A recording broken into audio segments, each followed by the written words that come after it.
Este programa é livre para todos os públicos.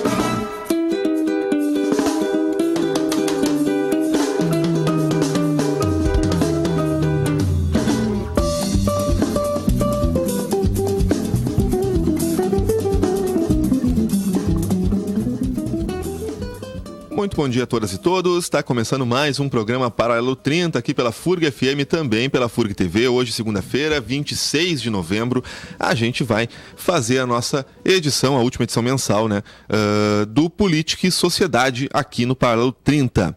Hoje, então, a gente bate esse papo com o Cristiano Engel, que daqui a pouquinho está por aqui conosco, para a gente conversar, trazer um pouco aí sobre a liberdade de cátedra, sobre a questão do ensino. Vamos falar sobre esses ataques que a educação tem sofrido, né, no âmbito das universidades, no âmbito das escolas municipais e estaduais, e vamos tentar conversar um pouquinho sobre isso, trazendo um viés sociológico aí da ciência política.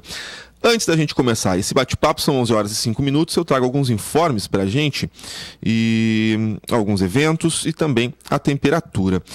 Vamos ver aqui o site do RG Pilots. Enquanto eu carrego, bom dia, Érica, bom dia, Gustavo, como é que estão? Bom dia. Tudo bom com vocês? Tudo bem. Tranquilo, nessa segunda-feira. Meu bom dia aí, o Andrezinho, que nos coloca no ar, muito obrigado ali no Switchmaster. Temperatura em Rio Grande, 19,2 graus, sensação térmica de 16,9, a informação aqui da praticagem da Barra. A umidade relativa do ar fica em 65%, a gente teve aí um final de semana que deu uma esfriadinha, né? O tempo bastante seco, até um certo vento, e caiu um pouco a temperatura em Rio Grande, né? Fez até um certo frescor aí, tá? Um friozinho durante o final de semana, mas tá agradável a temperatura, tá bom? Não tá tão calor ainda, tá bueno. Olha aí ele quem chega, tá chegando o Cristiano, e vamos lá dando nossos informezinhos então, enquanto a gente se acomoda aqui e vai começar o nosso programa. Informezinhos da universidade, tá? A Pró-Reitoria de Graduação da FURG divulgou nessa segunda-feira, hoje, o edital de seleção para tutor do grupo do Programa de Educação Tutorial, tá? O PET da Engenharia Química. As inscrições começam... as inscrições começam a poder ser... Meu Deus, está escrito muito estranho isso aqui. Podem ser realizadas. Não, então vamos lá. As inscrições podem ser realizadas até o dia 2 de dezembro pelo sistema de inscrições da FURG Sinski. Pô, essa matéria que tá como um pega-ratão. Será disponibilizada uma vaga, então, a ser preenchida por docentes efetivos dos cursos vinculados ao grupo PET Engenharia Química. Mais informações estão disponíveis no edital e podem ser obtidas com a diretoria pedagógica da Prograde pelo telefone 3233 3018 e 3237 3041. E também pelo e-mail de ped@furg.br, tá? Dá uma entrada lá no sistema de inscrições da FURG que tu vais ver, né, essa inscrição aí aberta para tu fazer ali caso tu queira participar. Na próxima sexta-feira, dia 30, o coletivo Macanudos, com o apoio do Programa de Auxílio ao Ingresso nos Ensinos Técnico e Superior, o PAETS Indígena e Quilombola, da FURG, promovem o evento Novembro Negro, Formas de Resistência e Autocuidado. As atividades serão realizadas no Prédio das Artes Visuais, às 13 horas e 30 minutos. A programação aí, então, a abertura é esse horário, 1h30 da tarde, tá? Com o coletivo Macanudos e PAETS Indígena e Quilombola.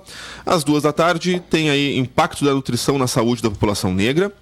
Às 15 horas, uma oficina, autocuidado e estética. Às 16h30, uma pausa para o café. Às 17 horas, a primeira mesa de discussão, autossugestão e autofinanciamento. Experiências, ocupação, canto de conexão. Às 18h30, outra mesa chamada Educação Financeira, com a administradora Simone Porto. E depois, ainda às 21h, temos Islã, Resistência, mais Bailinho. A participação nas atividades garante certificado de horas, tá? E outras informações podem ser obtidas através do e-mail coletivomacanudos@hotmail.com. Entre em contato com eles ou olha na página da universidade que a matéria está ali. O Laboratório de Extensão e Pesquisa em Psicanálise e Arte, o LexPart, tá? Através do grupo Psicanálise, Palavra e Poética, convida para um ritual cinematográfico na próxima terça-feira, amanhã, dia 27. O evento ocorre na sala 4114 do prédio 4, no Campos Carreiros, a partir das 2 horas da tarde. O tema é a obra O Livro de Cabeceira, tá? De Peter Greenaway, e encerra-se então as discussões do semestre com um desafio ritual. Eles dizem aqui: quais os limites entre o corpo e escrita, poética e sexo, amor e morte? Em uma obra transmídia, rizomática, multitemporal, o diretor Peter Greenaway instiga a expandir os limites da percepção e dos múltiplos sentidos da palavra e da imagem. Muito interessante. Fica o convite para quem quiser participar. Vou repetir, então, o evento ocorre na sala 4114 do prédio 4, ali no Campos Carreiros, a partir das 2 horas da tarde, tá? Amanhã. E deixa eu ver aqui. Uma última notinha aqui da FURG, ó, o Programa de Pós-Graduação em Educação em Ciências, Química da Vida e Saúde, promove na próxima quarta-feira, agora dia 28, a palestra Discutindo Requisitos de Processos de Formação e Docência em Ciências, ministrada pelo professor Roque Ismael da Costa, da Universidade Federal da Fronteira do Sul. A atividade será realizada às 8 horas e 30 minutos, tá, de manhã, na sala de videoconferência do CMSIM, no Campos Carreiros, e é aberta a toda a comunidade universitária, tá? Então, fica também este convite para que as pessoas participem. Muito bom dia, Cris. Como estamos? Bom dia. Tudo bem? Bom dia, Rafa. Tranquilo? Bom dia, Gustavo. Bom dia, Érica. Vou botar os fones aqui. Bom dia a quem nos ouve, quem nos assiste. Te agradeço por ter vindo. Sociedade. Valeu. Me diz uma coisa, não sei se vocês têm algum informe que queiram fazer antes da gente chamar uma música aqui e servir, tomar o nosso cafezinho. Não? Nenhum informe? Tudo baixado assim, tranquilinho. Nada pra agora. Nada pra agora. Então tá bem. Então vamos escutar a primeira música que a gente tem aí. E a gente retorna daqui a pouquinho. A gente toma um café aqui, né? E já tá combina. servido. Tá até servido já. Tá bueno. Fica com a gente que a gente já retorna. A gente faz a transição agora. E logo a gente continua o nosso bate-papo aqui no Paralelo. Valeu. Se ontem te fiz chorar, mas a vida é assim mesmo, não se pode exigir, pouco dá pra esperar. Muito obrigado por tudo, pelo teu suor, pelos teus gemidos. Espero que a minha estupidez cicatrize teus sentimentos feridos. Nasci e morro assim, só perdido no escuro dentro de mim. E vou cruzando o barro, vou comendo o pó até que chegue o fim. Mas a força eu retiro, sugo feito vampiro, de saber que as estrelas também vivem sós, de um cigarro amassado, de uma rua deserta, de outros que até eu posso sentir dó da menina de olhos grandes como a lua, de uma noite sentindo tua carne crua, e dos bares, das festas, dos vinhos serestas, das mentes em festas, de podres horrores, de mil desamores, do chope das 4, desse louco mundo putrefato, dessa grande peça de teatro.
11h14, a gente escutou Rima Rica, Frase Feita, com Ney Lisboa.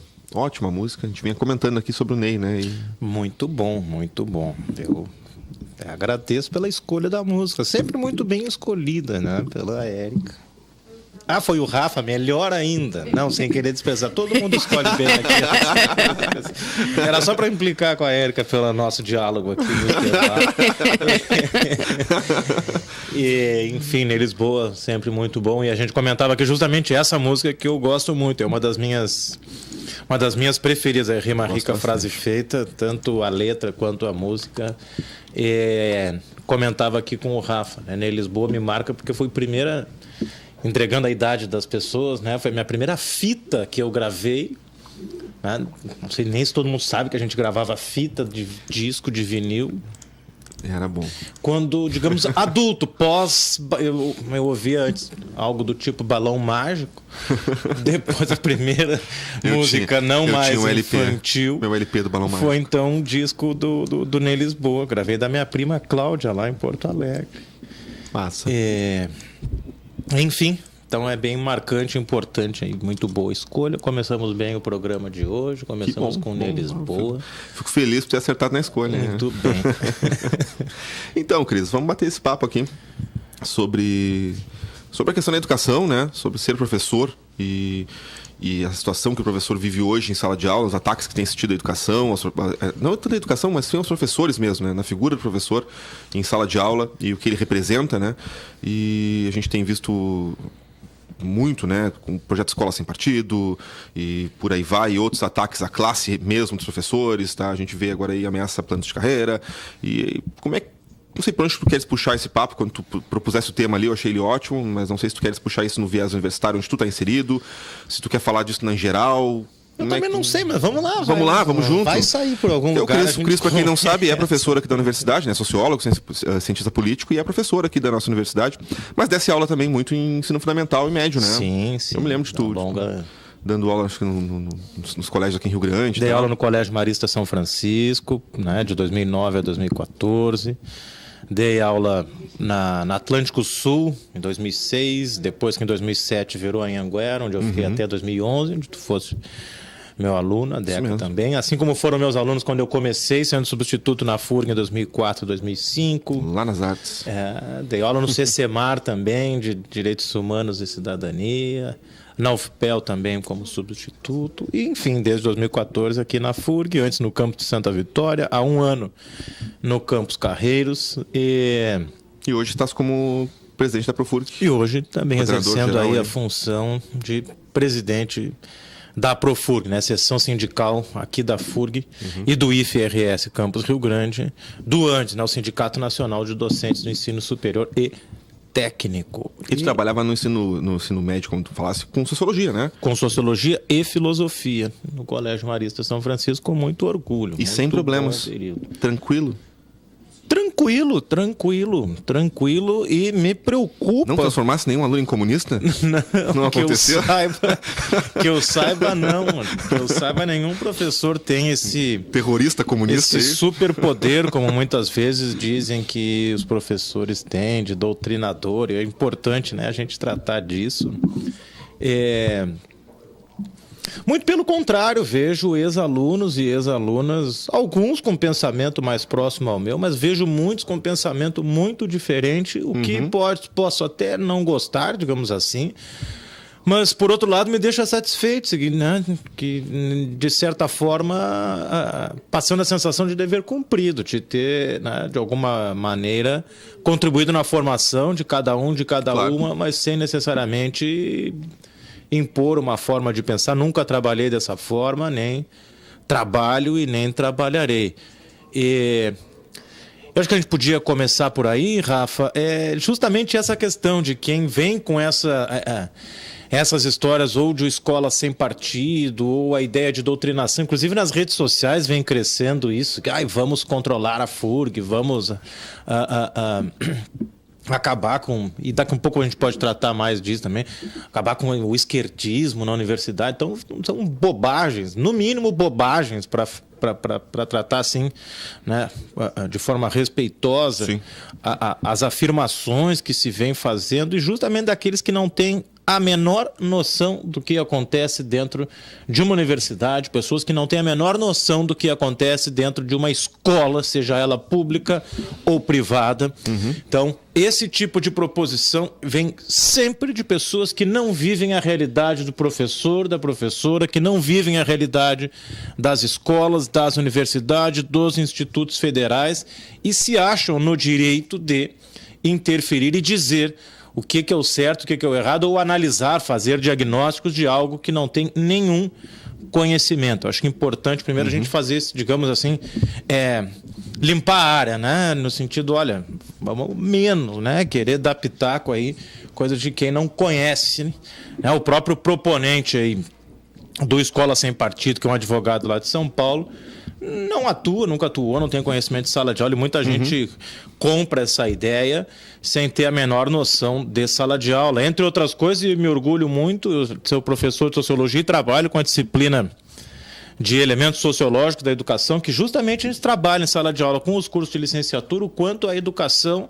ela é resultado, ela é causa e consequência de um processo social mais amplo. E como se dá essa relação entre escola, espaço escolar, comunidade, família, sociedade como um todo, qual o papel da educação na sociedade e como a sociedade vê a educação a partir da ótica de diferentes autores, diferentes sociólogos, diferentes pensadores, dos diferentes vieses aí, da mais à direita, mais à esquerda. Não é essa a questão de ter que ter uma perspectiva mais certa ou menos certa, mas sim compreender que há diferentes formas de ver a relação entre educação, entre a escola e a sociedade. E o que se torna absurdo nesse momento é colocar, como se vem tentando fazer, colocar o professor e a professora como vilões nesse momento, ou tirar a importância da escola, da universidade. E isso fere princípios, além de entrar na questão legal, né? Fere princípios constitucionais, mas fere princípios éticos, princípios morais da atuação do professor, de como se dá o processo de construção do conhecimento. Muitas vezes as pessoas têm falta assim, o conhecimento dos processos de ensino-aprendizagem ou de construção do conhecimento, saber como se dá isso, né, de uma forma muito mais, não no sentido de vertical, de cima para baixo, de passar conteúdo, mas muito mais de construir um conhecimento de forma conjunta, num processo dialético, ou que seja um processo dialógico, e como se dá em sala de aula, fora da sala de aula, qual o papel do professor nisso, que tipo de educação nós queremos. Então são coisas muito mais importantes que devem ser discutidas, e se desvia isso para uma coisa que eu diria lunática, da doutrinação, e aí já inclui a chamada ideologia de gênero, se inclui uma série de coisas, ou então declarações aí dos últimos dias, ou textos, né, publicados pelo que vai ser o novo ministro ou da Educação ou ministro das Relações Exteriores, né, tratando do marxismo cultural nas universidades, do pensamento do Gramsci, e junta assim tudo de uma forma é impressionante o nível de fantasia que se cria em torno da educação. Como presidente falo aqui além de como professor, né, como eu falei antes, como presidente da Profurg, convido a todos e todas que nos ouvem ou nos assistem nesse momento a visitar a Profurg. Como professor da universidade, tomo a liberdade de convidar a comunidade, as pessoas, a conhecer a universidade. Porque eu vejo muita bobagem das pessoas compartilhando e colocando coisas de algo que simplesmente desconhecem por completo. Com certeza. Então, essa ideia de que a universidade é um antro do esquerdismo é triste. E mais, óbvio que tem esquerda na universidade, assim como tem direita, assim como tem centro, assim como tem pessoas que nem sabem a sua posição política, como deve ser a sociedade. E a universidade não deve ser o espaço para perseguição àqueles que pensam diferente de mim. E diga-se de passagem, a universidade nos últimos anos nunca esteve tão plural, né? Exatamente. O que caracteriza a universidade é justamente um espaço plural. Quantos colegas tem dentro da universidade os quais eu não concordo com o seu pensamento? Que bom que assim o seja. O que não se pode admitir de forma alguma é estabelecermos regras de que esse pensamento pode, este não pode. Aí sim nós estamos muito mal. E é isso que nós temos no nosso horizonte. É isso que tem pessoas que eu vejo, inclusive em redes sociais, vibrarem querendo que aconteça isso. Nós vamos instaurar nas universidades, nas escolas, perseguições. Lembrando aí o Fahrenheit lá do nazismo, perseguindo as pessoas, queimando o livro nas praças, ou ameaçando, como o presidente eleito disse que ia colocar lança-chama nas bibliotecas para queimar Paulo Freire. É ridículo, para dizer pouco, é ridículo esse tipo de pensamento. Então, mas me preocupa porque o ministro da Educação, que está prestes a assumir, compartilha desse pensamento, que, convenhamos, não está relacionado com a realidade, não está relacionado com o que produz a universidade, com o que faz a universidade, o que constrói a universidade e as escolas. Não tem a menor compreensão do que é a construção da ciência, da construção do conhecimento a partir de metodologias e como se dá a construção científica, que ela se dá entre os pares, que tem processos de reconhecimento, tem regras a serem seguidas, questões básicas, mas que garantem que esse processo vá se dar de uma forma a melhor possível, buscando aí algum tipo de neutralidade, mas nós sabemos que a total neutralidade ela é impossível, ela não existe. Já que ela não existe, o que a gente tem que ter é garantir a pluralidade. Claro. A gente garante a pluralidade de uma série de formas. Eu não entrei, nem eu e nenhum outro colega ou outra colega meus entramos de favor ou entramos para a universidade porque somos de ideologia A, B ou C. Nós entramos porque, como qualquer cidadão ou cidadã brasileira, nós temos o direito, pela nossa formação, cumprindo regras de determinado edital, fizemos concurso e lá estamos. E pode entrar qualquer um com os mais diferentes vieses ideológicos, políticos, religiosos. Cabe passar pelo processo seletivo, né, do concurso. Então, essa coisa de que é o antro do esquerdismo, então a gente tem que ter muita cautela, muita calma. Não é antro de nada. Aliás, chamar a universidade de antro ou expressão desse tipo já é algo bem complicado e mostra o desconhecimento de quem faz esse tipo de afirmação. E aí a gente pode levantar questões, os artigos 206, 207 da Constituição, que garantem aí a liberdade de cátedra, garantem a autonomia universitária. Mas acho que a gente pode discutir isso depois do intervalo. Eu estou olhando aqui a Érica, que eu acho que ela recebeu uma ligação aí, ela quer fazer algum comentário. Sim. Um rapaz, o Wagner, ele ligou para perguntar, né, qual seria a visão caso voltasse moral e cívica, né? Qual o entendimento de voltar moral e cívica nas escolas? Boa pergunta. Você responde agora, depois do intervalo. Tu que sabe, se tu acha que tu quer 3 dar minutos. uma resposta curta ou uma resposta longa. Seria muito triste, primeiro agradecendo a pergunta do Wagner, seria muito triste e lamentável se isso ocorresse. Eu não sei, acho que o Rafa não, que é mais novo, mas eu tive moral e cívica, tive OSPB, né, Organização Social e Política Brasileira, e não acho que seja esse o princípio que deve nortear a educação brasileira.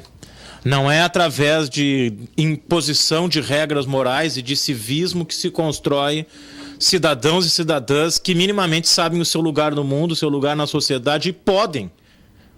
Por que eu digo podem? A escolha vai de cada um, mas podem ter um pensamento crítico, que moral e cívica não permite de forma alguma, muito pelo contrário, mostra que o pensamento crítico deve ser evitado seguindo regras morais e um civismo à risca, sem permitir um pensamento livre. Então é por isso que eu me coloco frontalmente contra a moral e cívica e defenderei como professor que fui no ensino médio de Sociologia e Filosofia, e continuo sendo de Sociologia na universidade, defensor que sim, A educação deve se dar nesses princípios, ensinando e construindo conhecimento sociológico, político, filosófico, humanista, de maneira geral, para as pessoas, né, se terem uma formação que permita elas terem um autoconhecimento, conhecimento do mundo em que vivem, a sociedade em que vivem, que saibam minimamente pensar, refletir e livremente ter condições de fazer as suas escolhas e não ficar amarrados, presos a um princípio moral, a um princípio cívico, a um princípio religioso, que é isso que é grave, que está por trás disso tudo, impor princípios de determinadas religiões a toda a população. Então, por isso, agradeço a pergunta do Wagner e sou frontalmente contra. Muito bem colocado. 11 horas e 29 minutos, então vamos aproveitar essa pausinha que a gente fez aqui no bate-papo. Vamos chamar o nosso intervalo, tá? A gente retorna escutando uma música logo depois do intervalo e já continuamos nosso papo. Valeu, fica com a gente aí.